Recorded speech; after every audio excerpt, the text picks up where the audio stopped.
ദക്ഷിണ railway principal chief electrical എഞ്ചിനീയറിന്റെ നേതൃത്വത്തിലുള്ള വിദഗ്ധ സംഘം പുനലൂർ റെയിൽവേ സബ്സ്റ്റേഷൻ സന്ദർശിച്ചു. സബ്സ്റ്റേഷന്റെയും വൈദ്യുതീകരണത്തിന്റെയും നിർമ്മാണ പുരോഗതി വിലയിരുത്തുന്നതിന്റെ ഭാഗമായിട്ടായിരുന്നു പരിശോധന. ഉച്ചയ്ക്ക് 1:15 പുനലൂരിലെത്തിയ ഇലക്ട്രിക്കൽ സംഘം റെയിൽവേ സ്റ്റേഷനും സമീപത്തെ സബ്സ്റ്റേഷനും അനുബന്ധമായുള്ള വൈദ്യുതീകരണങ്ങളും പരിശോധിച്ചു. രാവിലെ 10:15 ചെങ്കോട്ടയിൽ നിന്നുമാണ് സംഘം പരിശോധനകൾ ആരംഭിച്ചത്. പാതയിലെ തുരങ്കങ്ങളിലെയും വളവുകളിലെയും വൈദ്യുതീകരണത്തിലെ തകരാറുകളും കർഷണത്തിനുള്ള സാധ്യതകളും പരിശോധിച്ചാണ് സംഘം പുനലൂരിൽ എത്തിയത്. പുനലൂർ സബ്സ്റ്റേഷൻ കമ്മീഷൻ ചെയ്താൽ മാത്രമേ പാതയിലൂടെ വൈദ്യുത തീവണ്ടി ഓടിക്കാൻ കഴിയൂ എന്ന് സംഘം അറിയിച്ചു. ചെങ്കോട്ട സബ്സ്റ്റേഷൻ കമ്മീഷൻ ചെയ്താൽ ഇത് പുനലൂർ ഭാഗത്തേക്കുള്ള റെയിൽവേ ലൈന് പ്രയോജനപ്രദമാകില്ല. ഈ സാഹചര്യത്തിൽ അടിയന്തരമായി സംസ്ഥാന വൈദ്യുത വകുപ്പ് തുടർ പ്രവർത്തനങ്ങൾ പൂർത്തീകരിക്കേണ്ടതുണ്ട്. പുനലൂർ സബ്സ്റ്റേഷനിൽ നിന്നും വൈദ്യുതി റെയിൽവേ സബ്സ്റ്റേഷനിലേക്ക് എത്തിക്കാനാവശ്യമായ കരാർ തുക റെയിൽവേ കൈമാറിയിട്ട് തന്നെ മാസങ്ങൾ പിന്നിടുന്നു. എന്നാൽ സംസ്ഥാന സർക്കാരിൻ്റെ ഭാഗത്തു നിന്നും ഇതേവരെയും പ്രാരംഭഘട്ട പ്രവർത്തനങ്ങൾ പോലും ആരംഭിച്ചിട്ടില്ല. നിർമ്മാണ പ്രവർത്തനങ്ങൾ കരാർ നൽകുന്നതിനുള്ള കാലതാമസമാണ് ഇപ്പോൾ സബ്സ്റ്റേഷന്റെ കമ്മീഷനിങ് വൈകുന്നതിനുള്ള പ്രധാന കാരണം. പുനലൂരിലേക്ക് പ്രത്യേക തീവണ്ടിയിലെത്തിയ ഉദ്യോഗസ്ഥ സംഘം സബ്സ്റ്റേഷന് സമീപത്ത് വൃക്ഷത്തൈകൾ നടുകയും ചെയ്തു.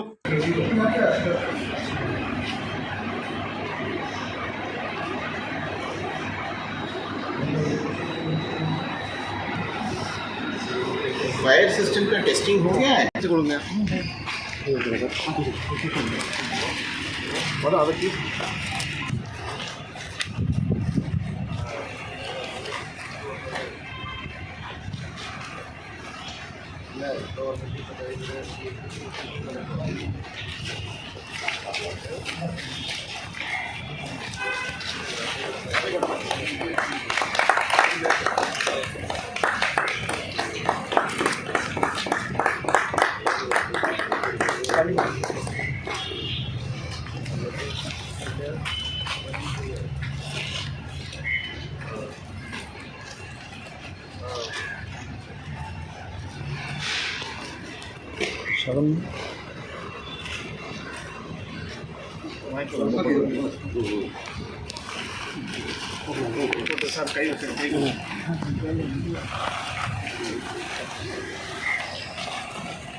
Railway principal chief electrical engineer Somesh Kumar, electrical distribution engineer S Sundaresan, chief project director Sageer Dige എന്നിവരായിരുന്നു സംഘത്തിലുണ്ടായിരുന്നത്.